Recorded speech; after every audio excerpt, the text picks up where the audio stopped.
উনি শুনে নাই, পরে উনি মনে করেন পাড়ে তুলেছে, পরে মাইরা দিয়া গেছে গা, বাড়ি দিয়া গেছে গা, পরে এনজি ধাক্কা দিয়া আর ওদিকে লেগে গেছে গা, ট্রেনে বাড়ি দিয়েও দিতে নিয়ে তারপর ওই জায়গায় 8 টাকা আছে কাইতে ওই জায়গায় ফালাই দিয়ে গেছে, যায় ওই শরীর ওই জায়গায় বডি মুডি ফালাই দিয়ে গেছে।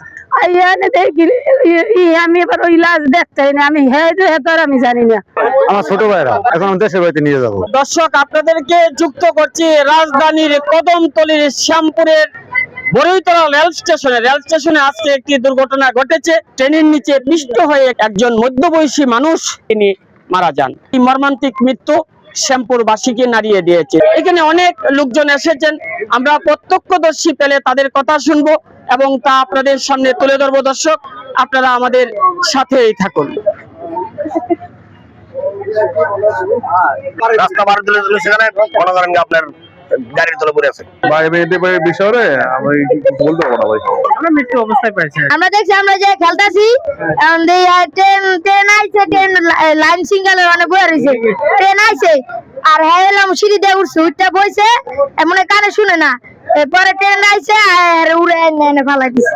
না মোবাইলে না, কানে মনে শুনে না। এই যে এই জায়গায় মাদ্রাসার নিচে দোকান, নতুন আলুর দোকান।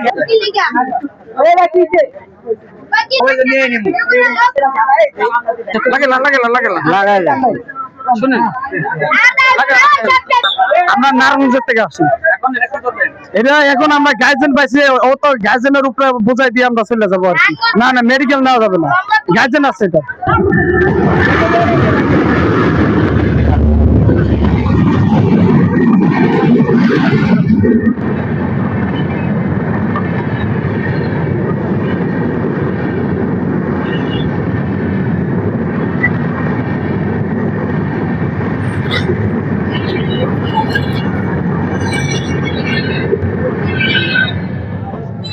ওইখানে উনি আসতেছিল, রাস্তা পার হইতেছিল, ট্রেন সিগন্যাল সে শুনে নাই।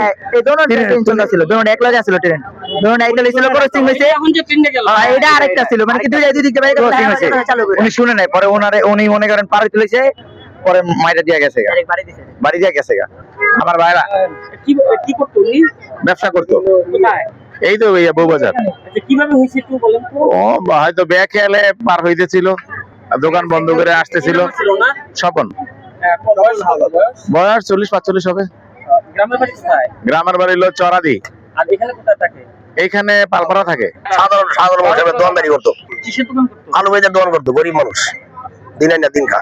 রাস্তা পার তুলেছে আর এক মনে গাড়ি আয় পড়ছে। এমনি সরল সোজা তো, ব্যাগ খেয়াল করে নাই, যার কারণে অ্যাক্সিডেন্টটা হয়ে গেছে। নিয়ে যাবো বাসার দেশের বাড়ি চরামুদ্দি, রানীরহাট, বরিশাল, বাকেরগঞ্জ। ওনার 3টা মেয়ে, 2টা মেয়ে, একটা মেয়ে বড়টা বিয়ে হয়েছে, দ্বিতীয়টা ঈদের 5 দিন পরে বিয়ে হওয়ার কথা, আর একটা ছোট। না, আমার মোবাইলে তো ছবি নেই। আপন ভাইরা, ওনার স্ত্রী, বাচ্চা কাচ্চা ওনা থাকে। তুমি কাছে ছিল? জি, আমরা ওই সময় ফুটবল খেলতাছি, ওই সময় সিঁড়ি দিয়ে উঠছে, ওই জায়গা উঁচু ওদিকে। আমরা যে স্থানীয় দুর্ঘটনা ঘটেছে আমরা সেইখানে যাচ্ছি। এই যে ওই তো মতো করে দেখেন এমন ভাবে দুর্ঘটনা ঘটেছে যেখানে মাথার খুলি, মজক এসব কিন্তু পরে রয়েছে। এই যে মজক গুলো পড়েছে, মাথার বাটি বুটি খুললে ওই জায়গায় পড়ে আসছিল, আজকে ওই জায়গায় পড়ে আসছিল। ট্রেনটা ওদিকে কমলাপুরের থেকে আসছিল, গেছে এই দিকে আপনার ফরিদপুরের দিকে, জায়গায় বসে আসছিল। পরে আরে ওই সিঙ্গেলের ওই জায়গা থেকে হরেন দিতেছিল, শুনে নাই, শুনে না এলো, তারপর বইছে, না শুনে বইছে, বইয়া এনে বইছিল, পরে এনজি ধাক্কা দিয়া আর ওদিকে লেগে গেছে গা, ট্রেনে বাড়ি দিয়েও দিতে নিয়ে তারপর ওই জায়গায় 8 টাকা আছে কাইতে ওই জায়গায় ফালাই দিয়ে গেছে, যায় ওই শরীর ওই জায়গায় বডি মুডি ফালাই দিয়ে গেছে। এদিকটা উঠছে, উঠটা ওই জায়গায় যা বইছে।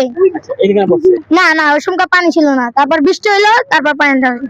আমরা খেলতেছিলাম এই জায়গায়, তারপর দেখলাম হ্যাঁ এনতে উঠলো, উঠে ওই জায়গায় বইছে, তারপর ট্রেনে মেরে দিছে, আর এই জায়গায় পড়ে আসছিল। আপনার স্বামী বাইরে 10টার পরে কি বলে ভাই, না ভাই শেষ কথা মাইনি, আমরা কালকে রাইতে গেছি নারায়ণগঞ্জে, বড় মাইয়ের দ্বারা যাইতাম কি কাজে মান না কয় কি না জামলো, এবার জামে বাজে রাইতে 1টা বাজে, এই 1:20 মাইয়ের দ্বারা গেছি পরে যাই ভাত টাত খাইতে সকালে আইতে লইছি, আবার কয় দোকান খুলমায় আবার যে গেছে, আবার জাম যান বাজতে 10টা বাজে প্রায় 9:30 বাসায় আইছি।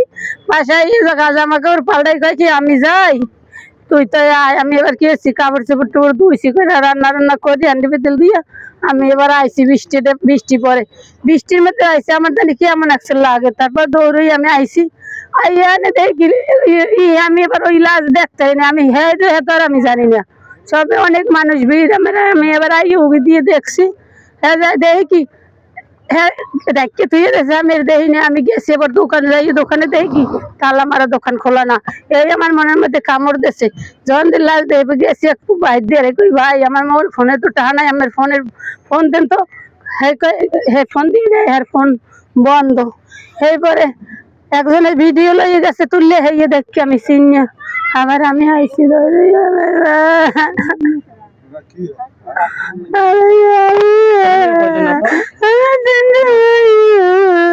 আমার পাশের দোকানদার, এটা বাসা থেকে দোকান খোলার জন্য দোকান খুলতে আইতে আসলো।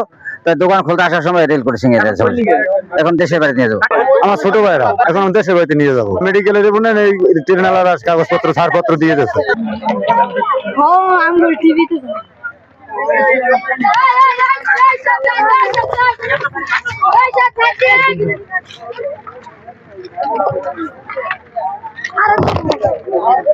আপনারা